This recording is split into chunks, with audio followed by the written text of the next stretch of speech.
Here's everything that happened in this case. Let's try going over the whole incident, beginning with right after the party started. Byakuya had us gather in the dining hall of the old building near the hotel. He was extra cautious about a murder occurring that night because of a threatening letter he received. Therefore, he decided to throw a party so he could monitor us.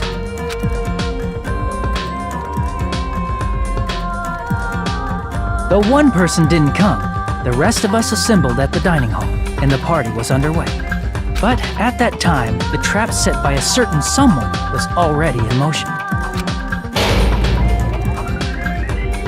They plugged 3 irons into the outlets in the storage room, which nearly capped the power usage.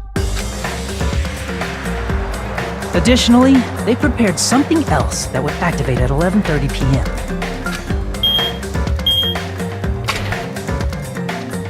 The air conditioners in the office and dining hall.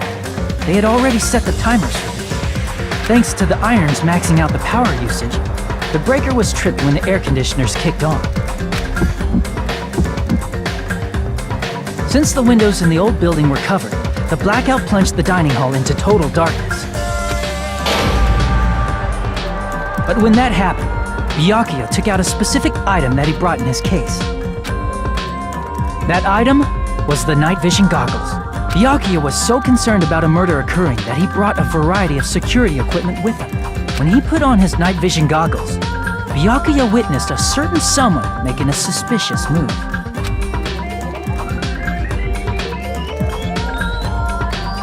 He saw Nagito guiding himself with the desk lamp's power cord so he could get under the table.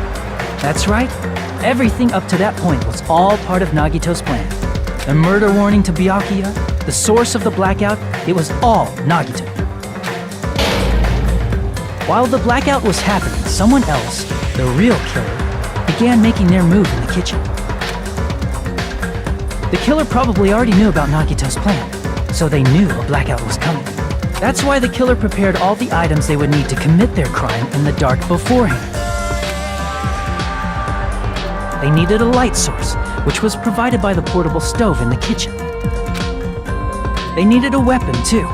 This had also been hidden in the kitchen beforehand. The long iron skewer used in the churrasco dish. The killer hid that inside that meat with the bone in it.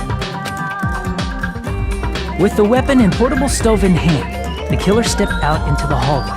First, they closed the fire door in the hallway so their light source wouldn't peek toward the dining hall.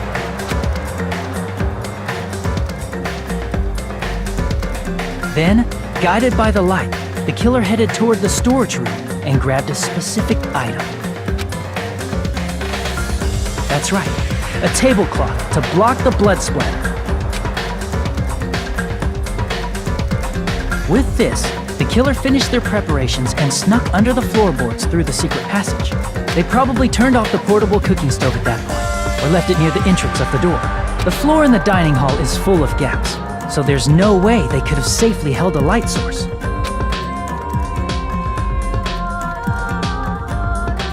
But thanks to the glowing mark they painted earlier, the killer was able to get beneath the table.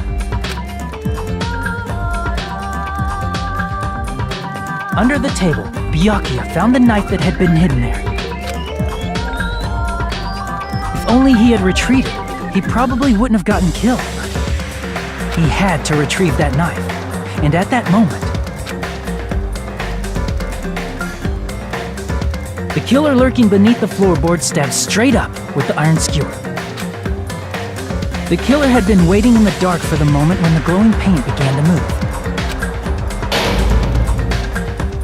After they murdered Byakuya, the killer purposefully shouted from beneath the floorboards to make it seem like they were still in the dining hall. Afterward, they came out from underneath the floorboards and rushed back to the kitchen. And then, after hiding the murder weapon in the kitchen, they rejoined the group as if nothing had happened. There's only one person who would have been able to commit this crime, especially if that person is someone who'd think of an unexpected way to hide a weapon inside food.